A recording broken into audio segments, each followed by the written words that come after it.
তো আজকের ভিডিওতে আমরা দেখব জাভাস্ক্রিপ্টের ডিসপ্লে র্যান্ডম নাম্বার। আমরা র্যান্ডম নাম্বারকে কিভাবে ডিসপ্লে করতে পারি। তো এটা একটা জাভাস্ক্রিপ্টের প্রোগ্রাম সিরিজের ভিডিও। তো আমরা ডিসপ্লে কিভাবে র্যান্ডম নাম্বারকে করতে পারি। তো প্রথমে আমি একটা এখানে ভেরিয়েবল বানিয়ে নিচ্ছি এটাকে করার জন্য। তো আমি লিখছি এখানে const a, তারপর আমি ইকুয়াল টু দিব। তো এরপরে আমি সিম্পলি লিখে দিব এখানে আমরা এটাকে করার জন্য এখানে আমরা ম্যাথ অবজেক্টকে আমরা ইউজ করব।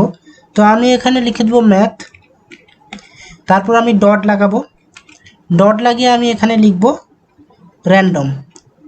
তো র্যান্ডম একটা হচ্ছে মেথড ম্যাথ অবজেক্টের। তো এখানে আমাকে রাউন্ড বেসিস লাগাতে হবে। তো এরপরে আমি এখানে সেমিকোলন লাগাবো। তো এরপরে আমি একে console.log করছি। তো এখানে ডকুমেন্ট ডট রাইটও আমি করতে পারি।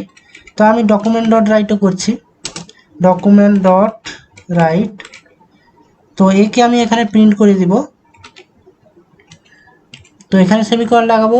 আর এবার যদি আমি কন্ট্রোল এস করে সেভ করি, তো তোমরা দেখতে পাচ্ছ এখানে কিছুই আসছে না। তো F12 আমি এখানে দেখছি কি এখানে, তো এখানে একটা এরর এসছে তোমরা দেখতে পাচ্ছ। তো এররে তোমরা এখানে দেখতে পাচ্ছ ডকুমেন্ট ডট আমি রাইটটা বানানটা ভুল করেছি, তো WRI এখানে হবে, তো সেই জন্য এই এররটা এসছে। এবার যদি আমি কন্ট্রোল এস করে সেভ করি, তো তোমরা দেখতে পাচ্ছ এখানে এটাকে আমি বন্ধ করে দিই। এখানে র্যান্ডম নাম্বার চলে এসছে 0.55331। তো এটা সবসময় 0 পয়েন্ট থেকেই আসবে। আমরা যদি যতবারই এটাকে রিফ্রেশ করতে থাকবো 0 পয়েন্ট সামথিং এটা আসতে থাকবে, এটা র্যান্ডম নাম্বারে। তো আমাদের এখানে ফার্স্ট ক্রাইটেরিয়াটা আমাদের ফুলফিল হয়ে গেছে। তো আমরা এখানে সেকেন্ডটা দেখে নেব।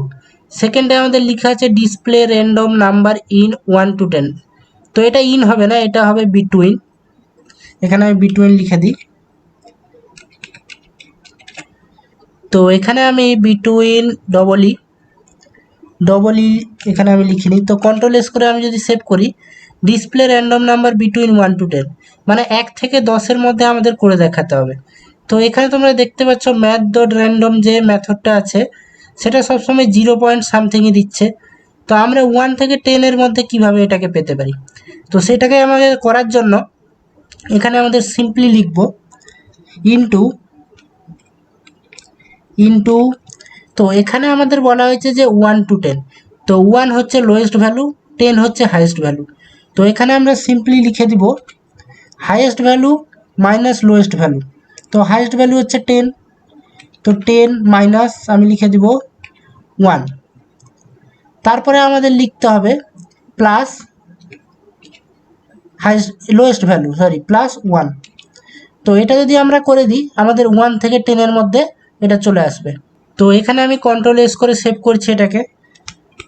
তো এখানে তোমরা দেখতে পাচ্ছ 1.95 এসছে। এবার যতবারই আমি রিফ্রেশ করব এটা 10-এর মধ্যেই থাকবে 4 8 4 1 5। তো এটা যদি আমরা 20-এর ভিতর 1 to 20 যদি করতে চাই, সিম্পলি এখানে 20 লিখে দিব 20। কন্ট্রোল এস করে যদি আমি সেভ করি এখন 10 আসবে 17। তো 1 থেকে 20-এর ভিতর এটা চলতে থাকবে। তো এরপরে এটা তোমরা দেখতে পাচ্ছ 6 পয়েন্ট সামথিং আসছে, এটা ফ্লোটে আসছে। তো আমরা যদি একে শুধু 6 কিংবা শুধু একটা নাম্বারই শুধু একটা ইন্টিজারই আনতে চাই, তো সেটাই আমরা কি করতে পারি। তো সেটা করতে গেলে আমরা এখানে সিম্পলি Math.round আমরা লাগিয়ে দিব। তো ম্যাথ অবজেক্টের আরও একটা মেথড আছে যেটা হচ্ছে Math.round। তো আমি এখানে সিম্পলি এখানে রাউন্ড বেসিস লাগাবো, আর এর পাশে আমি রাউন্ড বেসিস লাগিয়ে দিব। তো এর সামনে আমি লিখে দিব Math.round। তো এটা রাউন্ড ফিগারে চলে আসবে। তো এবার আমি কন্ট্রোল এস করে আমি সেভ করছি একে। তো তোমরা দেখতে পাচ্ছ এখানে 16 আসছে। তো 16 এটা যতবারই আমি রিফ্রেশ করব 18 3 15 এটা সবসময় একটা ইন্টিজারেই আসবে। তো এই ভিডিওতে এতটুকুই। ভিডিওতে যদি কোনো সমস্যা থাকে অবশ্যই কমেন্ট সেকশনে জানাবে। আর ভিডিওটা ভালো লাগলে অবশ্যই লাইক শেয়ার সাবস্ক্রাইব করবে। দেখা হচ্ছে পরের ভিডিওতে।